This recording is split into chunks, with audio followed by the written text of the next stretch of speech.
sekalian yang telah bersedia untuk mengikuti kegiatan konseling kelompok pada siang hari ini. Sebelum kita melakukan kegiatan konseling kelompok pada siang hari ini, alangkah baiknya kita berdoa. Berdoa dimulai. Berdoa selesai. Selanjutnya, sebelum kita melakukan kegiatan pada siang hari ini, kita perkenalan dulu ya. Yaitu dimulai dari saya. Perkenalkan, nama saya Kusira Dalimunte. Saya dari Universitas Islam Negeri Sumatera Utara, jurusan Bimbingan Konseling Islam. Nah, di sini saya sudah perkenalan tadi kan. Selanjutnya yang perkenalan itu adalah saudari. Saudari Anda duluan. Oktarina, nama saya Dwi Putri Pasaribu, nama saya Ledis Izzah Rahab, Nama saya Saryona. nama saya Enda Siregar. Nah, di sini kalian sudah kenal satu sama lain kan? Nah, jadi di sini kakak mau nanya, apakah sebelumnya saudari sudah pernah belajar konseling kelompok? Belum, Kak. Belum kan? Jadi di sini kakak akan menjelaskan kepada saudari apa itu sih sebenarnya konseling kelompok itu.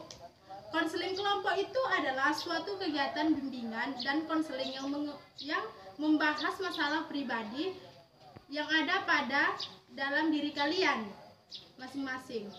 Menjelaskan apa tujuan dari konseling kelompok itu. Yang pertama adalah agar kalian bisa merasakan dan mendengarkan bagaimana sudut pandang orang lain yang sedang mengalami masalah itu, dan yang kedua itu ada mengerti wawasan kalian tentang suatu yang kalian capai, dan yang ketiga itu kalian itu mudah berkomunikasi antara satu dengan yang lainnya, dan yang terakhir itu adalah kalian itu dapat menyelesaikan masalah atau mencari solusinya masing-masing. Saya akan menjelaskan di dalam konseling kelompok itu ada yang namanya asas-asas, yaitu asas yang pertama adalah asas kerahasiaan, di mana topik masalah yang kita bahas pada siang hari ini itu hanya kelompok kita saja yang tahu, tidak boleh tahu kelompok lain. Dan di sini itu ada yang namanya asas keterbukaan, di mana kalian tidak usah pendapatkan dalam hati kalian, terbuka saja sama kakak kan. Kalau nanti ada masalah kalian, apa aja pun masalahnya itu terbuka aja gitu, nggak usah dipendam-pendam. Dan yang ketiga itu ada yang namanya asas kesukarelaan. Asas kesukarelaan ini yaitu kalian itu datang ke sini yaitu tanpa paksaan, kalian ingin menceritakan masalah kalian itu. Dan yang keempat itu ada asas kenormatifan. Jadi di sini tentu saja apa yang kita bahas itu sesuai dengan norma yang kalian patuhi.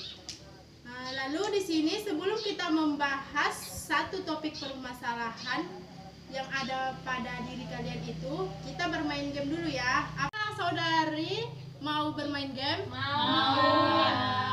Itu seperti kita contohkan dulu ya.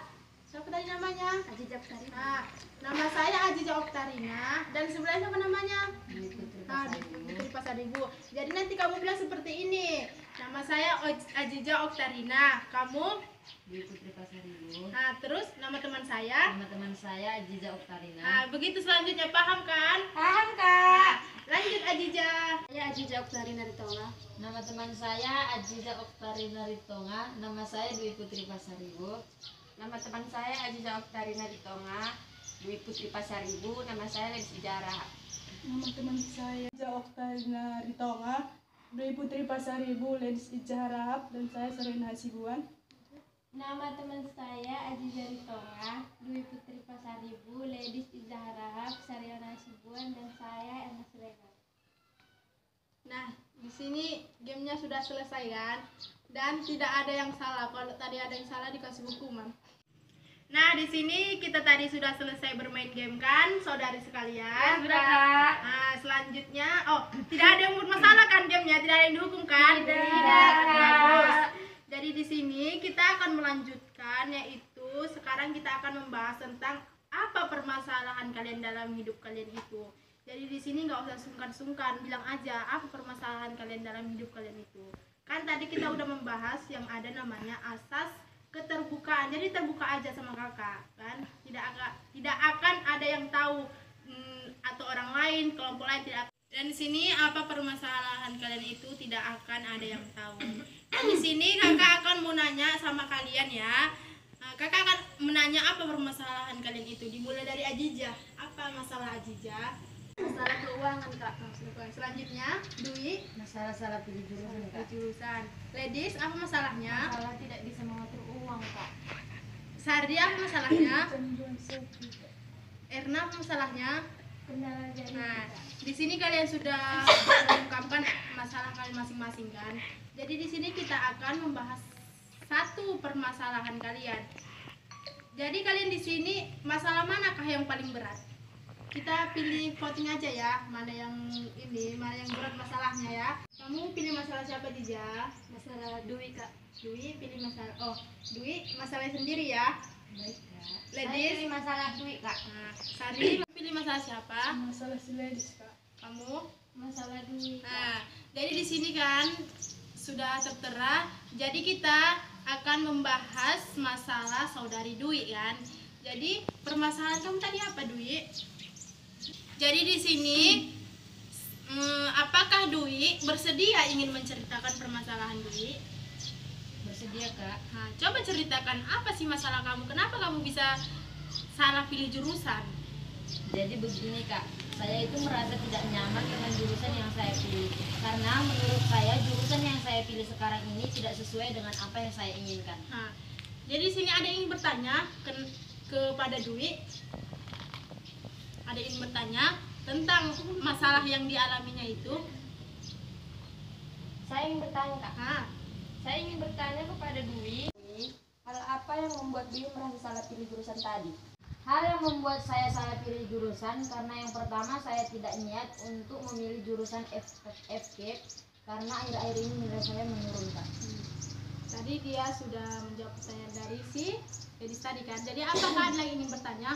Saya kak. Kan saudari Erna? Kalau boleh tahu, selain jurusan FKIP, jurusan apa yang ingin diinginkan Dwi? Sebenarnya saya ingin memilih jurusan ekonomi. Apakah ada lagi ingin bertanya, saudari? Saya kak. Nah, silahkan kepada Sari. Saya ingin bertanya kepada Dwi, mengapa Dwi lebih memilih fakultas ekonomi daripada fakultas FK? Karena dari SMK saya sudah jurusan ekonomi. Jadi di perkuliahan ini saya ingin memilih kembali jurusan ekonomi. Kalau boleh tahu, sejak kapan Dwi merasa kalau Dwi itu salah jurusan? Silakan Dwi. Sejak semester 2 saya sudah merasa salah pilih jurusan karena di semester 1 saya merasa nilai saya itu turun. Baiklah, tadi kita sudah menanyakan kepada saudari Dwi dan menggali latar belakang dari permasalahan tersebut. Di antaranya adalah nilainya menurun, tidak sesuai dengan minat dan bakat. Selanjutnya kita akan memberikan solusi atau masukan apa yang akan kita sarankan kepada Dwi. Apakah di sini ada yang tahu apa solusinya? Tidak kak. Tidak ada yang tahu ya? Ya udah, biar kakak aja yang jelasin apa solusinya itu. Seharusnya Dwi harus menceritakan kepada orang tua bahwa di sini niat Dwi itu ke ekonomi bukan ke FKIP, dan kalau Dwi itu salah pilih jurusan, seharusnya Dwi itu harus menceritakan terlebih dahulu kepada orang tua bahwa Dwi itu tidak suka dengan jurusan FKIP, ya kan Dwi? Nah, jadi kalau Dwi salah pilih jurusan, seharusnya Dwi itu masih bisa pindah ke jurusan ekonomi. Kan masih semester 2 kan? Masih bisa pindah ke jurusan. Bilang sama orang tua bagus-bagus. Sebaiknya Dwi itu juga harus bertahan di FKIP walaupun nanti Dwi sudah lulus di FKIP, kan nggak mesti kerjanya jadi guru, kan bisa juga seperti di kantoran, jadi pegawai bank, di PT dan lain-lain, nggak mesti guru juga sih. Makanya dari sekarang coba renungkan dulu, kau itu mau kemana, mau ke FKIP atau fakultas ekonomi. Sebenarnya saran saya itu sayang sih kalau dia mau pindah jurusan gitu kan, karena udah semester 2 gitu kan, waktunya lagi, ininya lagi. Nah, jadi Dwi itu harus konsisten. Kalau memang mau pilih ekonomi, bilang dari awal, ya aku nggak mau ini itu, maunya ini, dibilang sama orang tua yang lebih jelas. Nah, saran kakak hanya itu. Baiklah kepada saudari Dwi, tadi kan saya sudah menyarankan kepada saudari yang menyarankan kepada saudari solusi atau saran apa yang akan bisa Dwi ambil ke depannya dan komitmen yang akan dilakukan Dwi. Kepada Dwi, persilahkan. Yang pertama, saya akan menceritakan kepada orang tua kalau saya itu tidak berniat mengambil jurusan di FKIP ini. Dan benar kata kakak tadi, kalau FKIP itu tidak mesti jadi guru dan bisa juga masuk ke pegawai bank atau sebagainya. Dan kesimpulannya adalah Dwi harus menceritakan terlebih dahulu kepada orang tua bagaimana seharusnya yang akan Dwi lakukan, apakah bertahan di FKIP atau pindah ke jurusan lain. Nah, di sini bagaimana pesan dan kesan saudari sekalian selama mengikuti konseling kelompok ini? Silakan kepada saudari Sari. Pesannya melatih interaksi berbicara bersama satu dengan yang lain. Nah, ada lagi yang lain? Ya, saudari Ladies. Senang mengikuti kegiatan hari ini dan mendapat ilmu baru.